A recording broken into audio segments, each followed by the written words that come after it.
जाएगा। मीरा ने कहा, मीरा की भौजाई मीरा के बाजू को पकड़ा और प्रभु के मंदिर में ले गए और गिरधर लाल गोपाल के सामने खड़ी करके मीरा से भौजाई ने कहा, मीरा अगर इस असली पिया का भजन कर लिया तो तेरा जीवन ही धन्य हो जाएगा। कि तोर बनी जई है गोविंद गुण गाए से, तोर बनी जई है गोविंद गुण गाए से।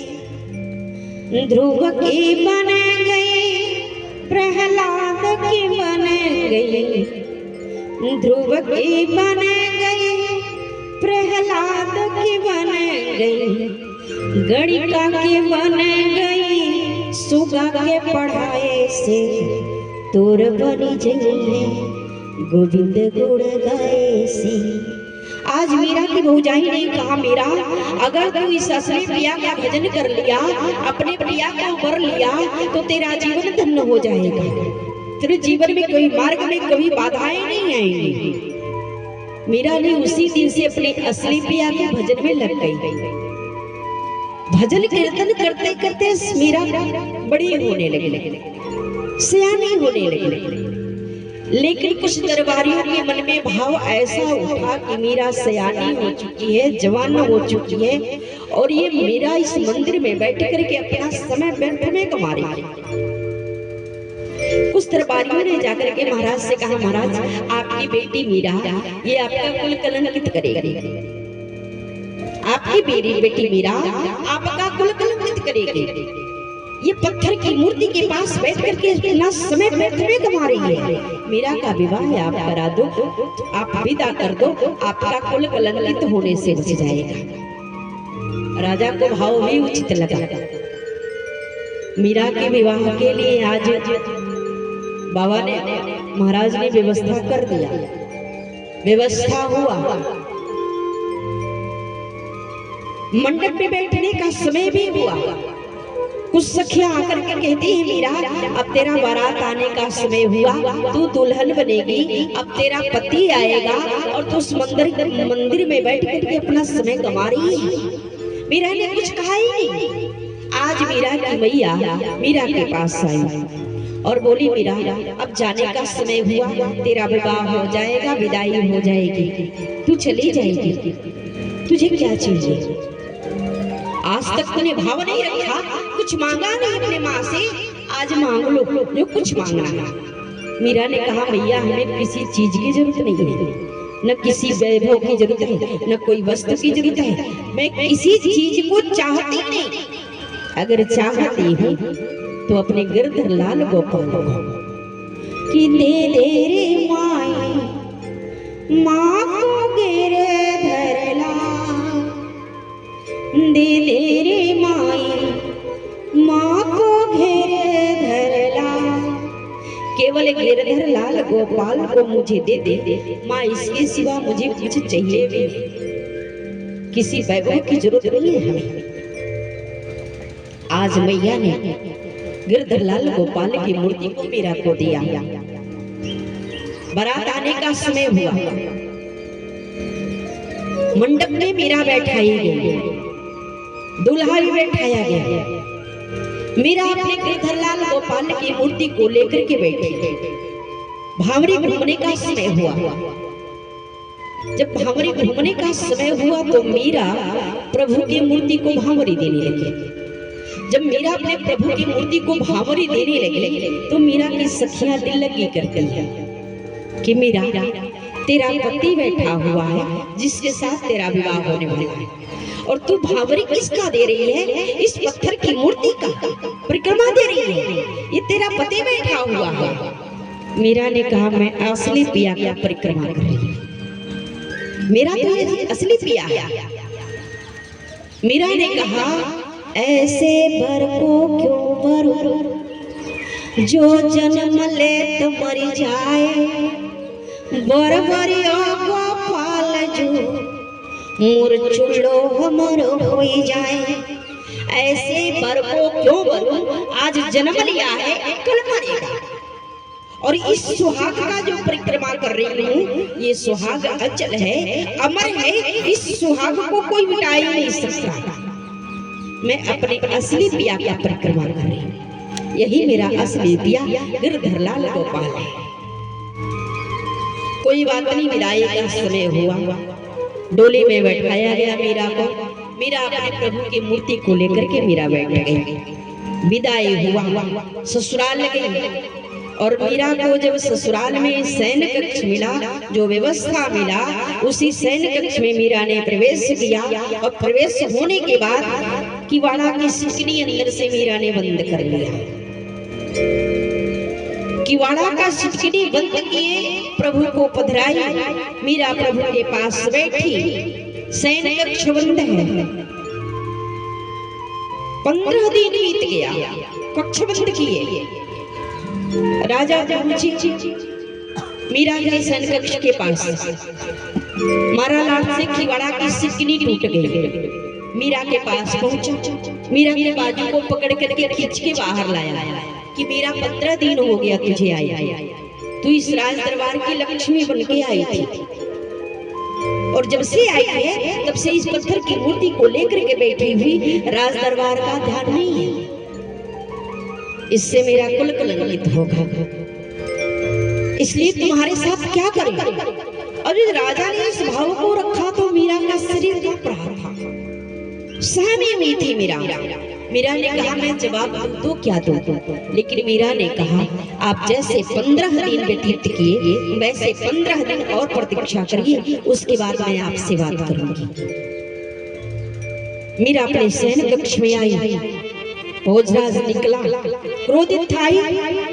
जाकर के अपने पिता से कहा पिताजी, आपने विवाह करके जिस कन्या को लेकर के आया है, आपने अपने कुल को बहू बनाया था, वो कुल कलंकित करेगी। 15 दिन हो गया, किवाड़ा की सिकनी अंदर से बंद करके बैठी थी।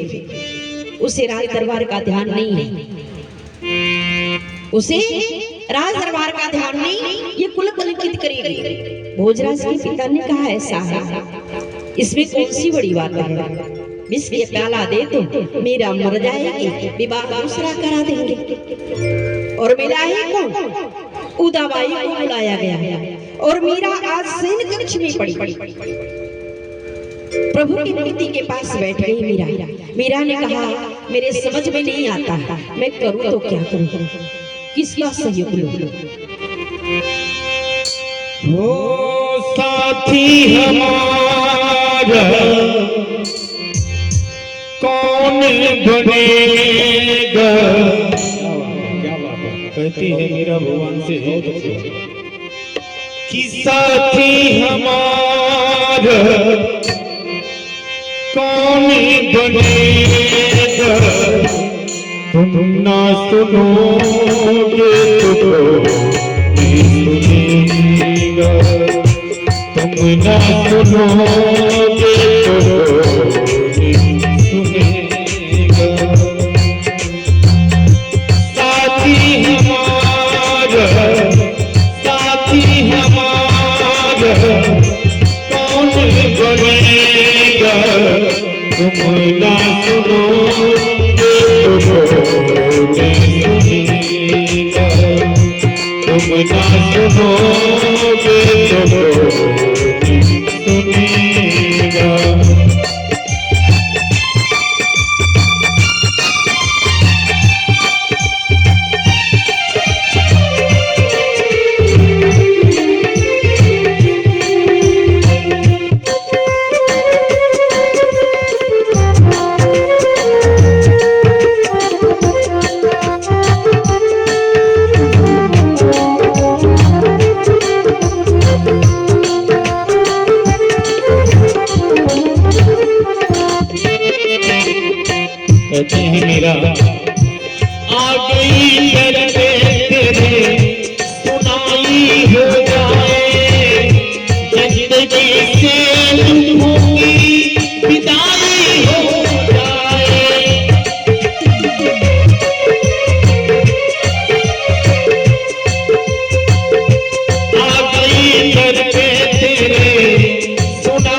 कैसे चलेगा, तुम ना सुनोगे तो कौन सुनेगा, तुम ना सुनोगे तो कौन सुनेगा।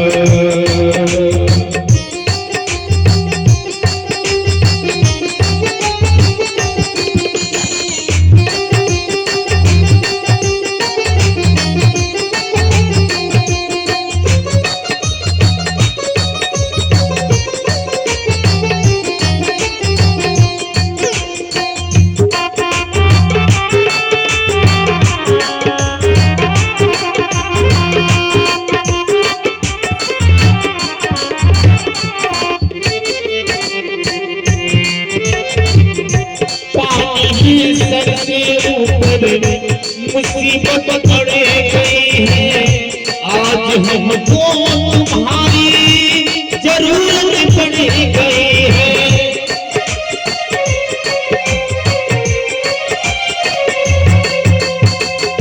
पानी है सर से ऊपर मुसीबत पड़े गई है, आज हमको तुम्हारी जरूरत पड़ गई है। अपने हाथ से हाथ पकड़ लो, अपने हाथ से हाथ पकड़ लो, मानूंगी एहसान, हाँ मानूंगी एहसान। साथ हमारे, साथ हमारे कौन चलेगा, तुम ना सुनोगे तो कौन सुनेगा, तुम ना सुनोगे तो कौन सुनेगा।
सुनेगा, तुम ना सुनोगे तो कौन सुनेगा।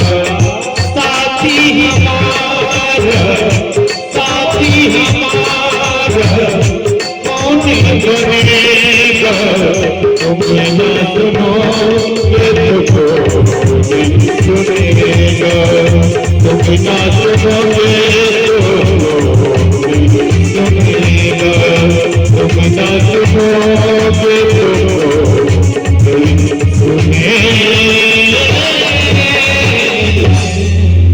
तो सबरे वृंदावन विहारी जय जय भगवान की जय। आज मीरा ने